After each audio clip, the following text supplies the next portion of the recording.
अस्सलाम वालेकुम व्यूअर्स, मैं हूं मोहम्मद अनीब अफजल आपकी खिदमत में हाजिर। तो दोस्तों, फार्म हाउसेस के एक्सपर्ट हमारे साथ आज मौजूद हैं जो कि यहाँ के बारे में बताएंगे कि यहाँ की इन्वेस्टमेंट कैसी है, यहाँ पे लोग क्यों इन्वेस्टमेंट करते हैं और लोगों को क्या फ़ायदा होता है। अस्सलाम वालेकुम। जी वालेकुम, कैसे हैं? अल्हम्दुलिल्लाह अल्हम्दुलिल्लाह। शायद भाई, हमें सबसे पहले बताएं कि यहाँ पे फार्म हाउस पे लोग इन्वेस्टमेंट क्यों करते हैं इतनी ज़्यादा। हाँ, बेसिकली इन्वेस्टमेंट इसलिए लोग करते हैं कि जिन लोगों ने भी रियल एस्टेट में इन्वेस्टमेंट करनी होती है तो फार्म उसका ये फ़ायदा है कि इस इन्वेस्टमेंट को आप इस्तेमाल भी कर सकते हैं। अगर आपने डीएच में फ़र्ज़ किया कि प्लॉट ले लिया चाहे 4 करोड़ का या 5 करोड़ का, तो उसको आप एंजॉय नहीं कर सकते।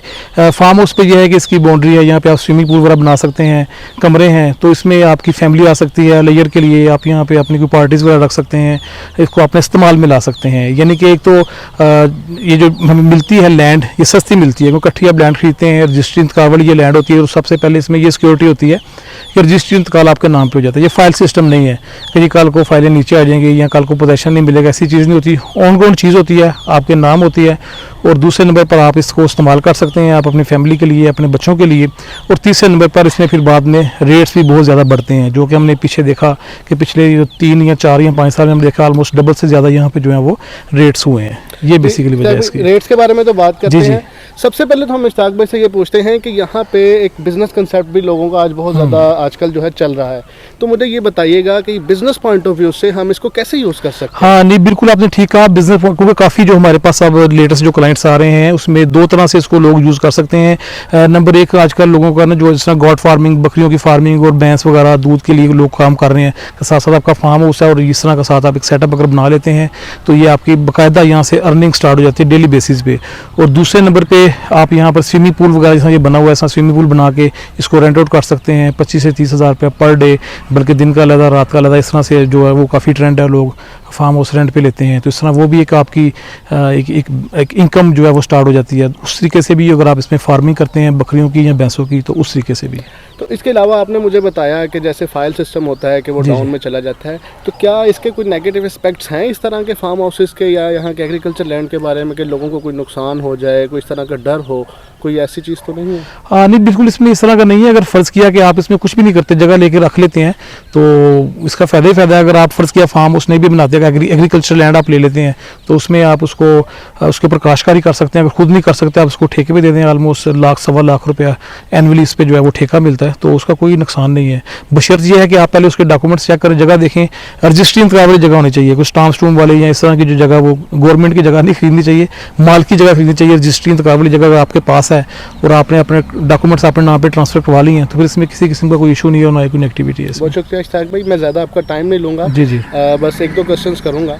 सबसे पहले मुझे रेट्स के बारे में बता दें कि यहाँ पे पर केनाल जो रेट्स हैं वो क्या चल रहे हैं और पर एकड़ वगैरह का जो रेट है उसके बारे में थोड़ा सा हमें बता दें। जी।